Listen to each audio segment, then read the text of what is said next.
So now this is the section where we'll just go ahead and open it up and talk about anything. First off, is there anything in your story that we missed that you would like to dive into a little bit? Um, could dive into some of the my creative stuff that I've done over the years and how that kind of ties into um my own personal trans experience. Well, that's perfect because I What, would love to talk about, yeah, your creative projects and where those led. So that's a great place to dive into. I'll just let you go ahead and take it, and I'll ask you further questions sure. as we get into it. Back between the mid '80s, I think with the between like 1984 and 1986, I was involved with um, an independent comic book that we were kind of inspired to do a comic after the Teenage Mutant Ninja Turtles started to explode and the independent comic boom was starting. So we started a title there, and towards the end of the run of that comic, I had created a character that I was starting to play around with, who was a fashion model, but she was a trans fashion model.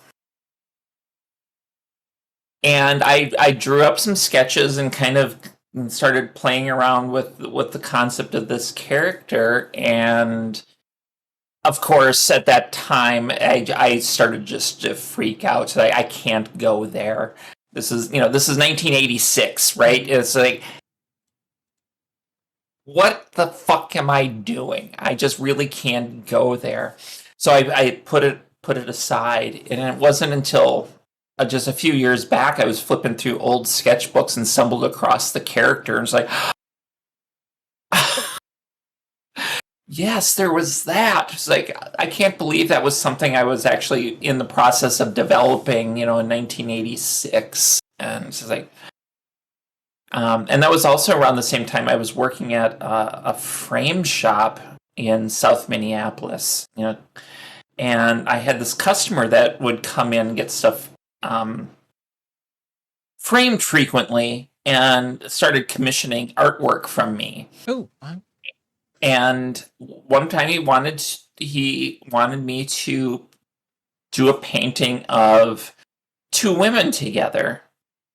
But he wanted one of the women to be kind of butch. And he gave me this picture as kind of a reference of what he was thinking. And I kind of used that as inspiration to do, I don't know, something that really probably was not fit the bill for what he wanted.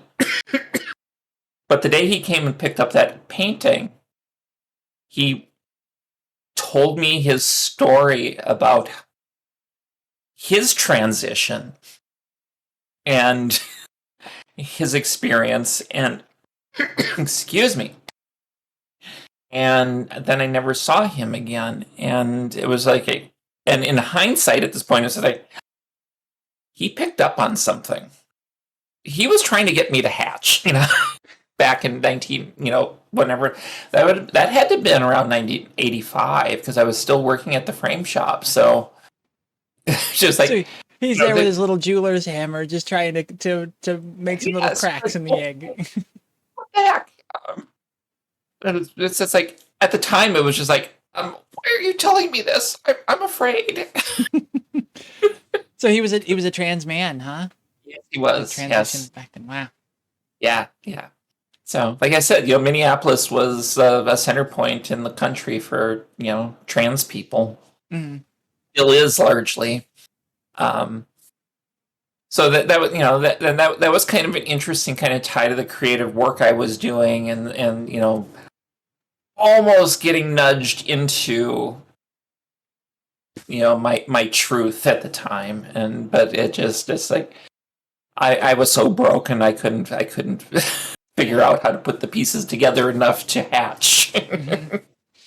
Yeah, it's so funny when we're in that period, just how far away we are from being able to accept it. And I love to it's a fun thought exercise to think back of like what it would have been if you could have transitioned in your late teens or even, been on hormone blockers and never been through male puberty and all of that kind of stuff and what life would be like, what you would look like, all of that stuff. But the reality of it is, how much of that I just absolutely needed to go through to get to where I am. Mm-hmm. Just because it was so hard to get to that point of self-acceptance. Yeah. There's definitely some of that, and all of that builds into the person I am today, and all of us are today. Mm-hmm. I'd prefer not to have to go through that amount, that pain, but I'm sure there would have been other pain that would have gone with it instead. True. But, the physical things I wouldn't have had to have gone through would have been nice. So are we going to see anything from the trans model character, the comic? I doubt it. I have. There was only a couple sketches that were done, and I really didn't develop any sort of storyline. And at this point, I don't know if there's really any point in going down that path. I haven't done comic work since really back in the 80s, and at that point, I started venturing into other works, painting and sculpture work. Yeah, and then you were able to sort of parlay the sculpture work into some fantasy work, and you have some pieces there with you. What was that transition for you? Like, how did you get into an interest in sculpting and just basically doing art in 3D with your hands, the more kind of tactile experience of art, to doing something like this? Well, it's interesting. So, most of the figures you see over here, which we can talk about here in a little bit, but except for this one here, which has its own story related to my transition. These are characters by a cartoonist named Vaughn Bodie, who was an underground cartoonist who passed away in 1975. They probably more than anybody in my life has been the most influential person on myself, both creatively and on a very, very personal life journey path. They died very young, I think 33, 34, very young. But they were very open about where their gender identity was at the time, and they wrote about it. A lot of the stuff in the comics that they wrote. About this kind of the various sort of their perception of their gender and stuff. They never came out as trans at the time, but I have strong suspicions that they very likely would have transitioned if they had survived. Longer in life. They had actually spent some time on HRT back in the early 70s and decided it wasn't for them. But there were a lot of stuff dealing with gender, and this person, Vaughn Bodie's life and comics really had a big, strong impact on my own personal acceptance of who I was. Mm-hmm. And I really wanted to express the love of the characters that they had created, and started sculpting some of their most well-known characters. And I reached out to the estate at the time. This was I think the first one I did was like 1993. I reached out to them and got permission to produce some of these as model kits. They were done as garage kits. I don't know if you're familiar with garage kits, but they're small run resin cast model kits that people can put together, paint, and a lot of them are based on cheesy horror films from the 50s and 60s, that sort of thing. And fun. a lot there, and it was really popular much more highly skilled ones were coming out of Japan for a lot of like anime. Uh-oh. Hey, I really like doing these kits. I should do one of my own. So I started doing them based on the characters that Von Bodhi created. And that led me to a relationship with Von Bodhi's son, who's about the same age as I am. And he would supply me with artwork for the instruction sheets for these kits, right? And when the time came, a number of years later, that kind of I kind of moved on to some other projects at the time. But Mark Bodie wanted to do vinyl toys of some of the characters that his dad had created, and reached out to me to see if I'd be interested in doing sculpture work for that first project. And I said, of course, that would be awesome. So we started venturing, communicating with the toy company, which was a company out of New York, and they were going to do the character Cheech Wizard, which is this little guy right here.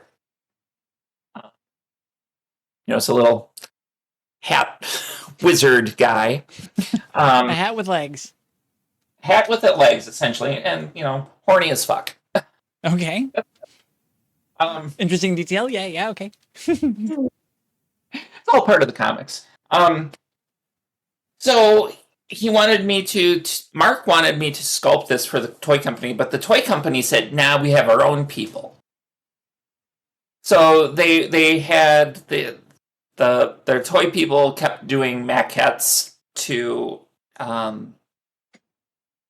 of the toy, and Mark kept rejecting them because they just didn't get the character right. And at some point, he got so frustrated, he sent one of these model kits to them as reference material. Unbeknownst to him or myself, when the toy came out, which is this one right here, I had to buy one of the toys, right? I open it up, and it's an exact copy of my sculpture. So, the toy company ripped off my sculpture for the toy, and it was like, I'm at this point where it's like, what do I do here? Because this is a friend of mine. He had nothing to do with this other than supplying reference material to the toy company. But they fucked, they stole this artwork from me. I was like, I'm in this quandary and over it, and it's like, the friendship and connection here is more important. I'm just going to let it lie. So a number of years later, they did the one toy, and they didn't do any other ones. A number of years later, I reached out to Mark Bodie about some other project I've been wanting to do, and he said, I want to do more toys. So all right, what do you want to do? And he said, I want to do one of the lizards from the series, which is this little guy. It's a little very, very cartoony lizard creature that were in a lot of the comic books. So I did the sculpture, and it ended up we did a limited run as vinyl or as resin casting, and then that was sent off to China to get made into the toy that's in this box right here, which was my name is on there, and which was all very exciting. Okay, my dead name's on there, so don't look that up. But this time they used your model as the model, but you got the credit for it. Yes, and I got some kickback for that one. Ooh, so nice. Not a lot of kickback, but it's okay. It was just nice getting to see it produced. And shortly after that, Mark wanted to do another version of Cheech Wizard that was in the scale of this. So I did a new sculpture, which ended up being done as a very, very limited edition vinyl toy. I think like 50 or 100 toys were made. Mm. Um, and the box is like this huge thing. It's just this monstrous thing. And But how have those been received? I'm assuming if Mark kept coming back to you that they were selling.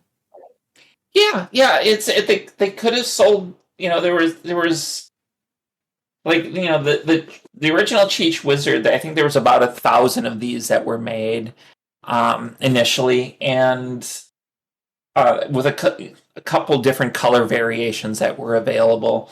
The basic version sells easily on eBay at these days for $600 plus. Wow. That's Uh, very cool to be a part of something like that. That's so cool. yeah, yeah. So of course I don't get any of that money, but this one can go for a couple $100 at this point. Hmm. And I continue to work on stuff. I took one of the lizard sculptures at one point and made it into the Frankenstein version, which appeared in some of the comics. It's just like kind of fun, creative stuff. That one's And awesome. I love that. then back in 1970, Vaughn himself had designed a toy of one of his little lizards, and I took those design drawings and actually executed it as a little action figure. And this one's all resin cast, but it's actually being made right now as an actual vinyl toy. Oh shit. So that's The kind of work fun. is not done. It's still continuing. That's so wonderful. I love the fact that Mr. Bodie still that they still have that kind of following and popularity all these years later. It's really interesting because it's huge following in the graffiti world. His very stylized characters and lettering and stuff was very popular amongst a lot of graffiti artists. Wow. And there's a right now there is a documentary being put together about Vaughn Bodie, and I believe in October the film crew is going to be through here to interview me for this Oh, documentary. So how cool. that's going to be kind of fun because of it's like it's not only the creative work I've done inspired by him, but how much I wouldn't be where I am if I hadn't discovered Vaughn Bodie's work and the influence that not only the work but the person had on my own life. Wow. So are there comics are there comics fairly popular these days still? Are they still finding popularity in audiences? There's a popularity. There's most of the work they were underground comics, so they appeared in the as one-off comics in that appeared in head shops and stuff back in the day, or he did comics in Cheech Wizard appeared in National Lampoon from like 1969 through his death in 75. Mm. So that's where that character was probably the most widely known of his characters. And he also did strips in some adult magazines. And that's where, those adult magazines is where he really explored a lot of his gender identity stuff and sexuality in these comics. Mm. It was really, it was eye-opening to me at the time, and really, I actually got to quote him, and here I've switched over to the he, him pronouns from my personal choice of trying to they, them, because don't think they ever got the chance to. But I was dating somebody in the late 80s, early 90s who was a TA at the University of Minnesota in the Women's Studies department, and they had just added their first Intro to Gay and Lesbian Studies class. and she was one of the TAs for the class. And so I took the class, audited the class, and the first assignment the professor had us everybody do was write their coming out stories. And if you didn't happen to be in the community, right, you wrote your staying in story. Essentially, when did you realize that you weren't, or you weren't anything other than cis white guy or whatever? It's just, and we all submitted these things anonymously, right? So we didn't have our names associated with them, but mine was submitted. I used a quote from Von Bodie as the opening thing, which was, "I'm a pop mystic transvestite in a one-man band." And then I went into explaining my concept of my gender identity at the time. And apparently that caused quite a ruckus amongst the TAs when they were reading through all of this stuff. And my girlfriend at the time said that she didn't out me. But yeah, this would have been like the spring of 1990. I wrote this coming out story of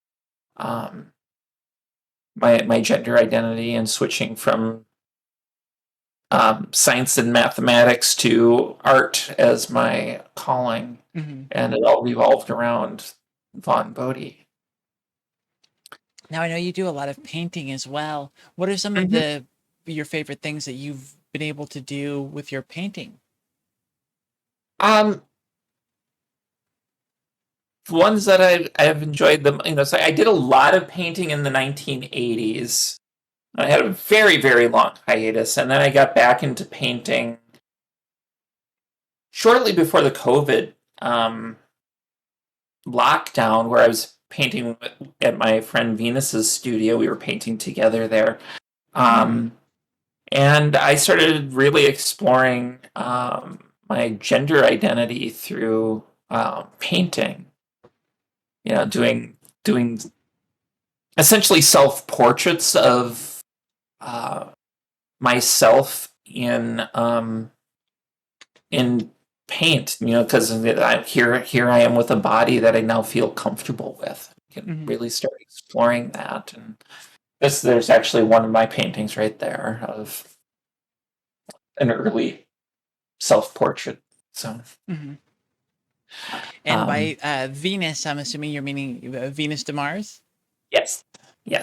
Tell everybody in the audience who that is and sort of plug their appearance on the show. I don't know we do have a date, but it's, I think in late in June or in July. I think it's late June.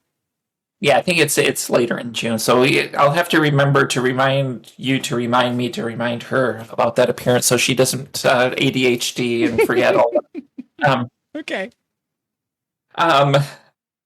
Venus de Mars is, since we just wrote about this, a multidisciplinary artist. She's a performance artist. She's a painter. She's a musician.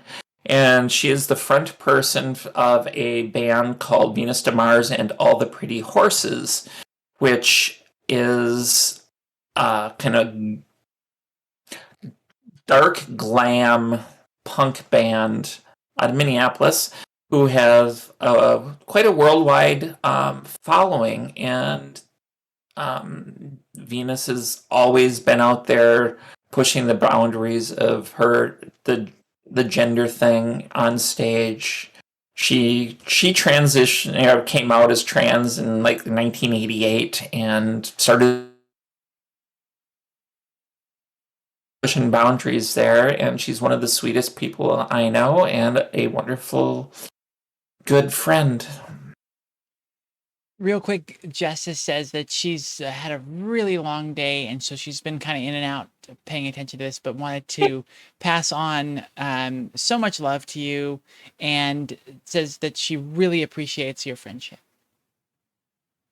Lots of love to you, Justice. Mimi asks, as we were talking about Venus, what is your history with Venus? How did the friendship come about, and what has it been like over the years knowing somebody who is just so boisterous and so out there with, and by out there I mean out in public, like so. Yeah.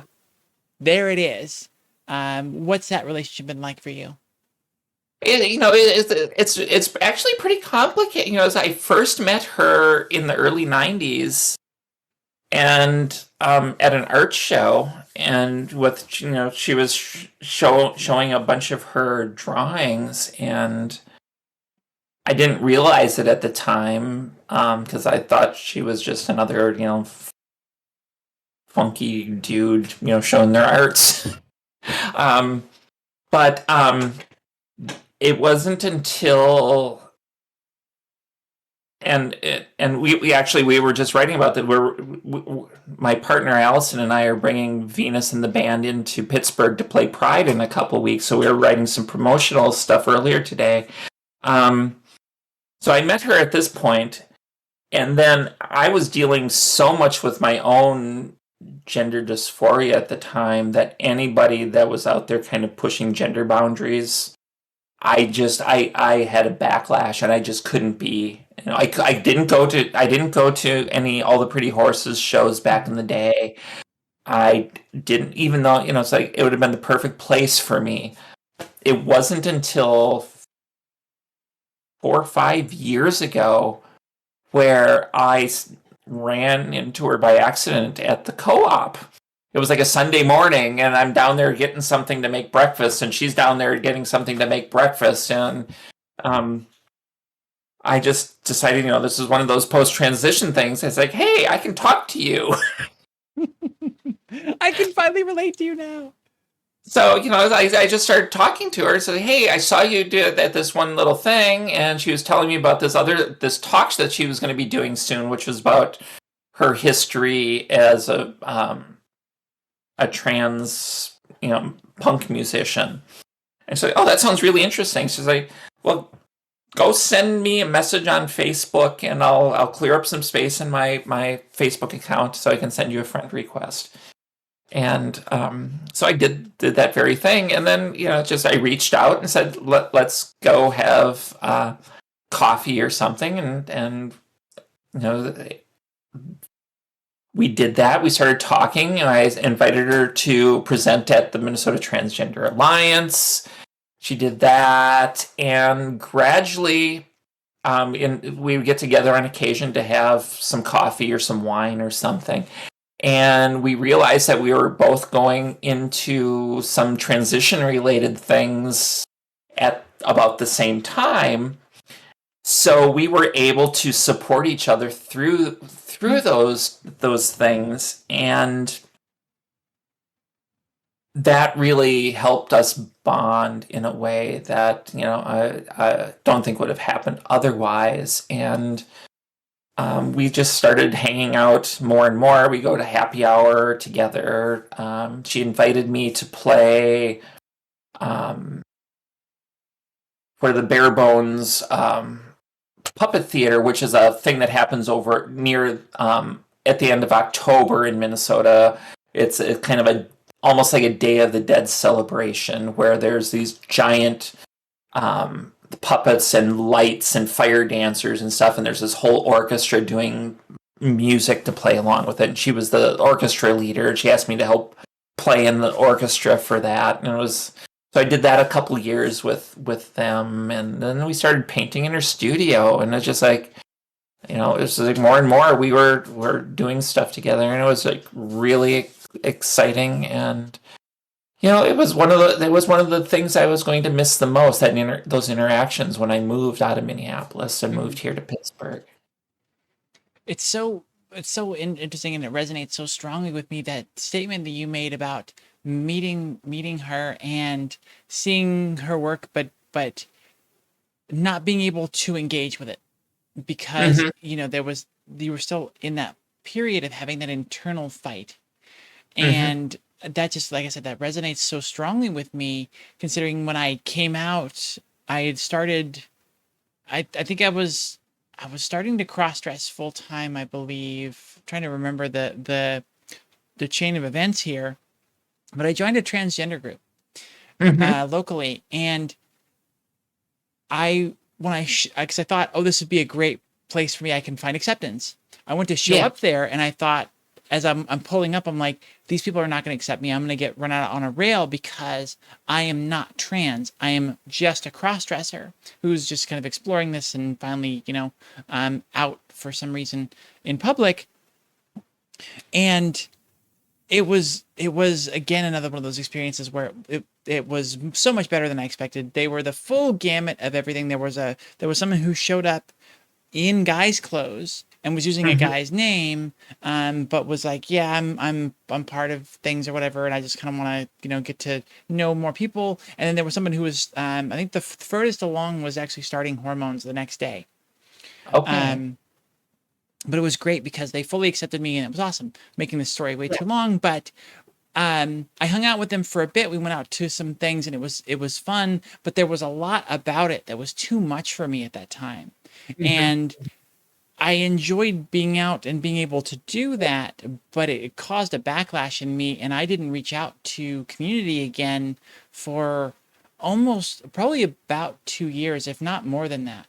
If not more, yeah, probably more like 4 or 5. Okay. And it's just so interesting, going back again to that topic of, I wish I could have earlier. I wish I could have come out earlier or Right. done this stuff earlier. And it's, I'm able to take those and kind of push them aside and be like, my journey was so specific and was exactly what it needed to be at the time, because those times when I did step out and I did try to kind of push it forward a little bit too fast, something deep in me was just like, no, we're not ready for that. And I love bringing that forward and talking about that as an example of, when you're in transition, you have to give yourself a lot of patience and a lot of space.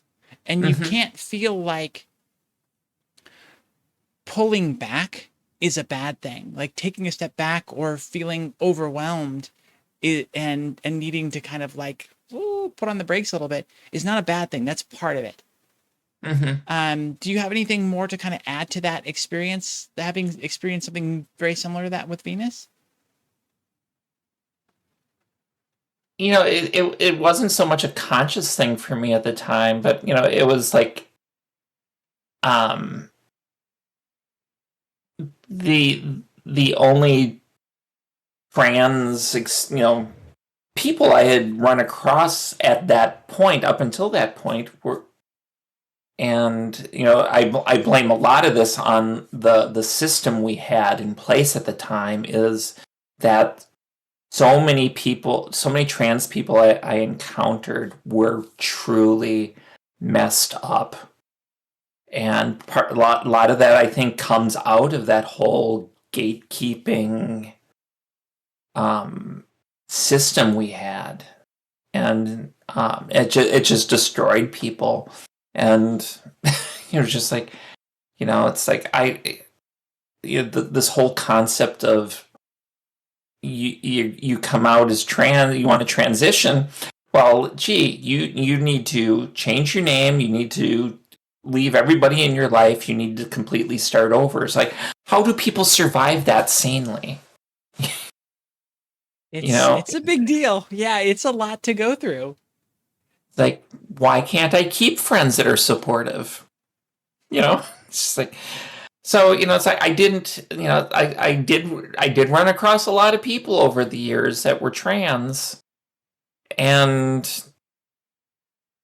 but for whatever reason, they just didn't,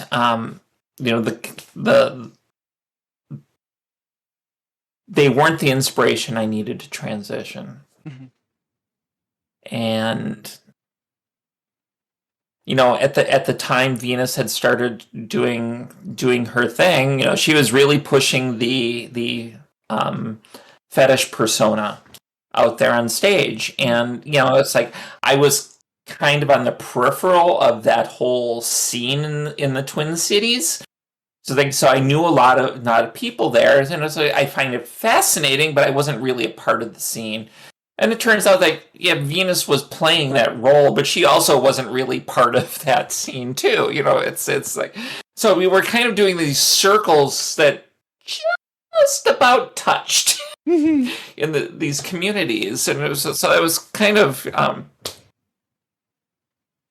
in hindsight, it's rather amusing. and because we had a lot of mutual friends that we would see, but for whatever reason we couldn't quite get our paths to cross at the time, but when they did, it was really really nice. And That's great. And then you had to leave Minnesota and leave that relationship. What was it that took you to Pittsburgh?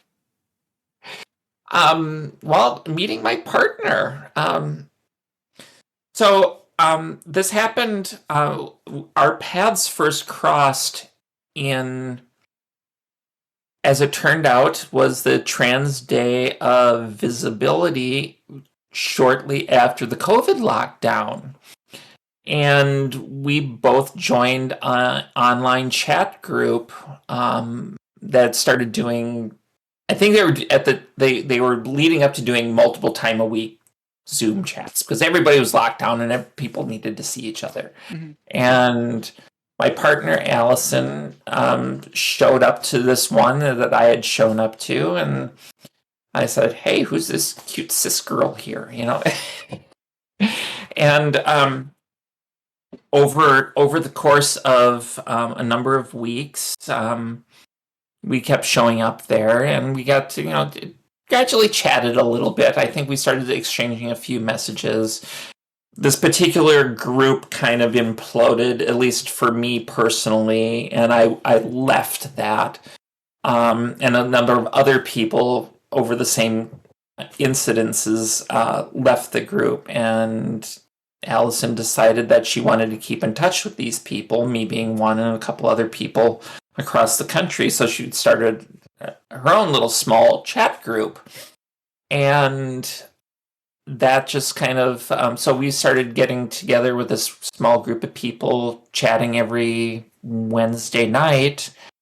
And just over the months, we started communicating more and more and more. And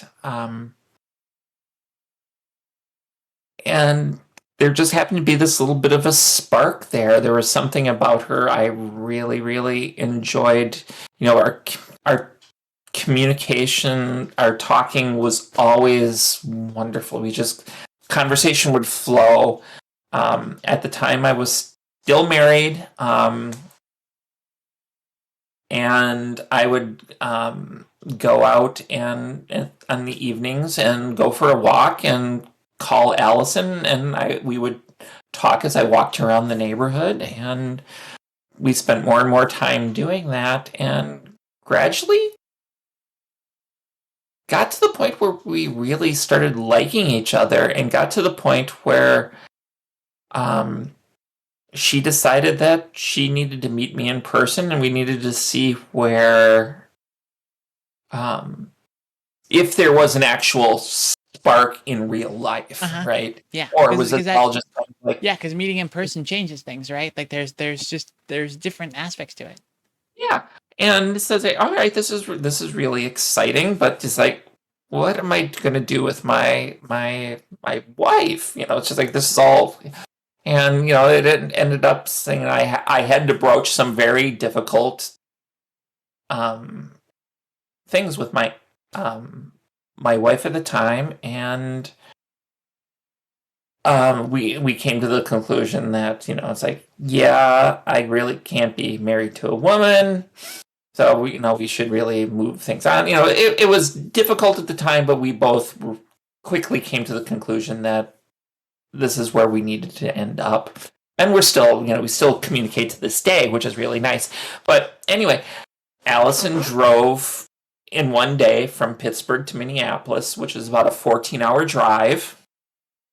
That's dedication. That's nice. And she stayed with a mutual friend of ours for the first night or two. But when she got to Wisconsin, it's dark out. This is middle of October, I think it was. She drove out to visit me, and it's the middle. She hits Wisconsin, and it starts raining, and she's panicking on the road because you can't see anything. It's pitch black. The rain is going horizontal, and so I am at that point, in our relationship, we had shared, find my phone information, so I could actually track her phone as she's traveling off.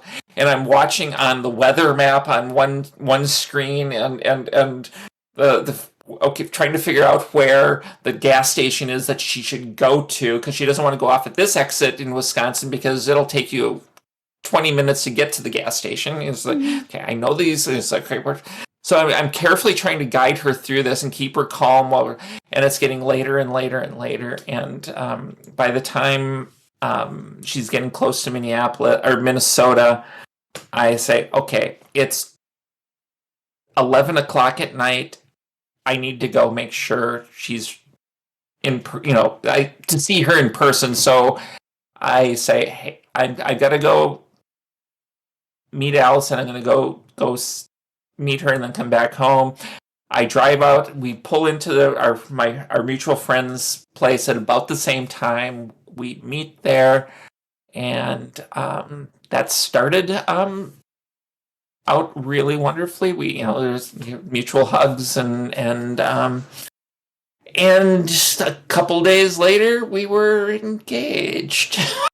So, Wow. That was quick. It hit off so well for you two. Huh? It went really well. It went so well that she didn't want to go back to Pittsburgh. She didn't want to face the drive home on her own, and so she extended her trip, which coincided with she was going to actually head home like a few days before my birthday that week, but decided to extend the stay.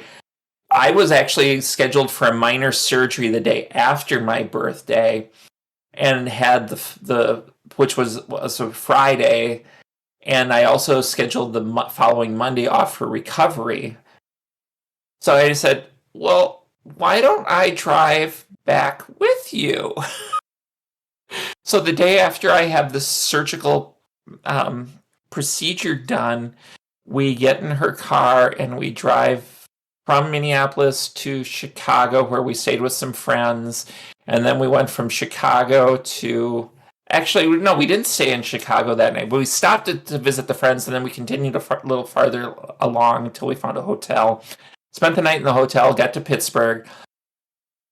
I was going to fly back, I don't remember, Monday night or something. No, it was right before the presidential election, right? And if the election had gone one way, he just, it's like, I need to leave this country. And it's just like, didn't want to leave her alone. So I took advantage of all of the COVID stuff that was going on. It's like, yeah, your flight's crowded. Would you like to rebook your flight? It's like, yes, I would. So I ended up staying, until later in that week. And after the election, and flew home. It was really fun. And by the end of I think it was like the next day, I had booked a flight to come out to Pittsburgh to spend what ended up being like 3 weeks over the Christmas holiday and into the new year here. And after spending that time together, it's like, yeah, I'm going to move here. I was, I was ready to leave the job I had in Minneapolis, which had gotten kind of really toxic, and I just like, I'm gonna leave. And so the end of February, she flew out. We did a consultation for a facial surgery that I was kind of contemplating at the University of Minnesota, and packed up the truck. And the next day, we started the trek back in a truck full of my stuff to Pittsburgh. And I've been here now for over a year, and with this amazing person that I just adore. That's such a beautiful story. And it's funny how it's funny to look at it from the outside and go like, wow, that's so fast. But then, how that just happens, right? When you find the Yeah, person that you really click with. and there was. I think we were both in a position where we were looking for certain things, and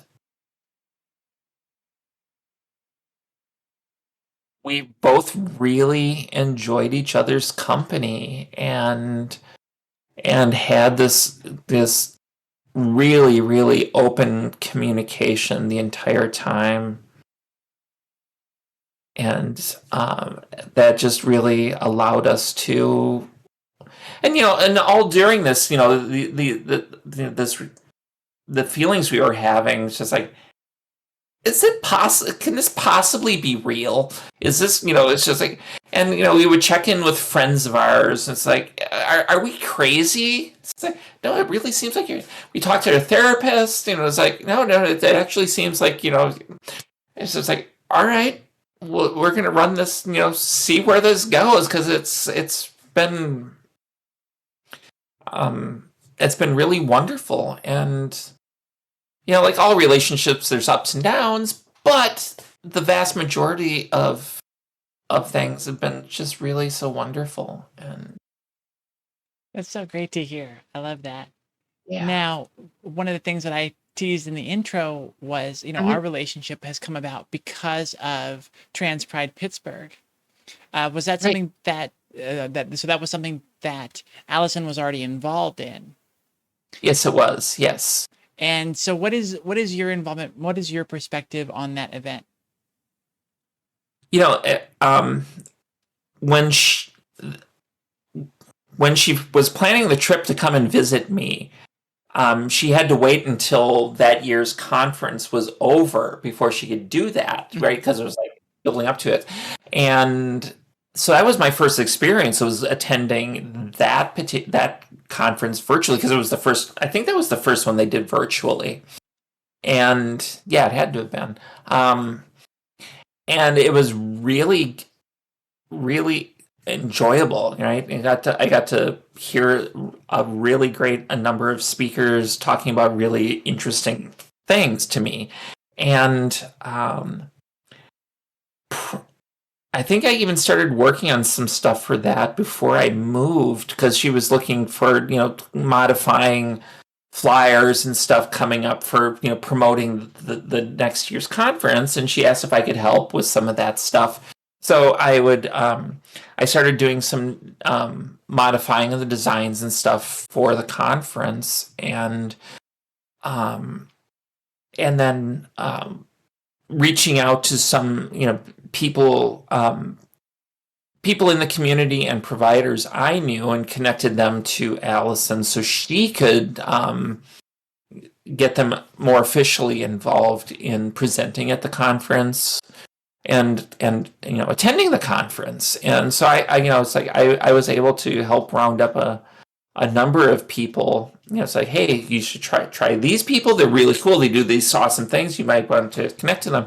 So I started doing my own personal community gathering to bring, introduce to um, her to bring into this wider package. And it's been and we're doing even more of that this year, and that involved connecting with the transverse and you. And Mhm. it's just it's really exciting to see where it's all going, and it's it, growing and getting more and more exciting. What are you looking forward to most about this year's event in October? um there's a potential for some surgery panels going on, where we have multiple surgeons talking with each other about um, things, and I'm really excited to see how they interact together and what sort of insights that they bring and feed off of each other.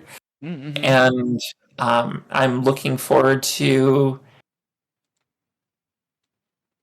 Well, I mean, I always enjoy the moderating, being there a guide for anybody that's presenting, Mm. and just really looking forward to seeing what kind of diversity of content we have and how it all fits together, because it's always really eye-opening. Yeah, and it's another one of those great trans events that marries the medical side of things and all of that, the medical professionals with the community, and that's why the transverse is involved, trying to Yeah. work towards that more community aspect, and we'll be involved in a couple ways, and definitely with the promotion and help with that. So it's a great thing to be part of it. I'm very excited to see how it actually plays out and how we can be even further involved in the future. Yes, we're really looking forward to that, because having a more social, you know, even after hours sort of thing would be great. Mhm. Let's see, I have messages of hope. Yes, there was my partner left me some notes here. I have to decipher. You gotta be able to read her writing. I can read her writing, but I'm trying to think. You got your Oh, key talking points you got to hit here. there will definitely be much more legal advocacy stuff in the conference this year, which Mm. is we had some good stuff last year, and we're drawing on a bigger pool of legal professionals to present, which is going to be really, really exciting. And messages of hope. Yes, but I think that's one of the. I should just have her come in and present on that stuff, but She already had her chance. This is your chance. it's her chance.